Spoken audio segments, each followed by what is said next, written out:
À l'hôpital Lariboisière, on a réussi à augmenter notre capacité de réanimation qui est habituellement de 29 lits à 46 aujourd'hui et en convertissant 8 lits d'unités de soins continus en unités de réanimation, mais aussi mettre en charge des unités qui ne sont habituellement pas des unités de réanimation, une partie de la salle de réveil centrale et aussi des blocs opératoires. Ces lits sont actuellement disponibles, armés en matériel.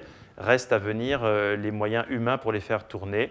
Tout le monde a été engagé et volontaire pour participer à un effort qui est quasiment un effort de guerre. On arrive aux limites de cela, on a besoin de renforts et on attend ces renforts évidemment avec beaucoup d'impatience. J'ai été réquisitionnée sur l'équipe de réanimation pour renforcer l'équipe de kiné de réa. On travaille avec des patients qui sont parfois sédatés, intubés. Enfin, c'est pas du tout le même contexte de travail. On n'a pas non plus les mêmes équipes, les mêmes locaux, le même matériel. On est formé assez rapidement, c'est un environnement auquel on n'est pas habitué, mais qui au final nous apprend beaucoup de choses. Même si c'est de la réanimation, c'est pas des chambres, les patients sont rapprochés les uns des autres, c'est une salle de réveil normalement. Il faut s'adapter à l'environnement. Tous les médecins sont très impliqués dans le sens où ils comprennent que nous aussi, comme pour eux, c'est une nouvelle façon de travailler, donc tout est mis en œuvre pour que personne soit dans la difficulté. Si on a réussi jusqu'à maintenant à faire face à cet afflux de patients, c'est aussi parce qu'on a su changer nos organisations et au lieu de réfléchir en spécialité comme on le faisait habituellement,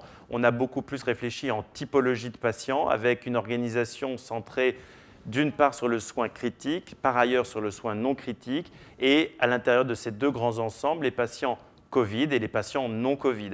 Et finalement, on a mutualisé les moyens de soins critiques, mais aussi en médecine et aussi en chirurgie pour créer des secteurs pluridisciplinaires d'accueil médical non critique de patients Covid et d'accueil médical de patients non Covid.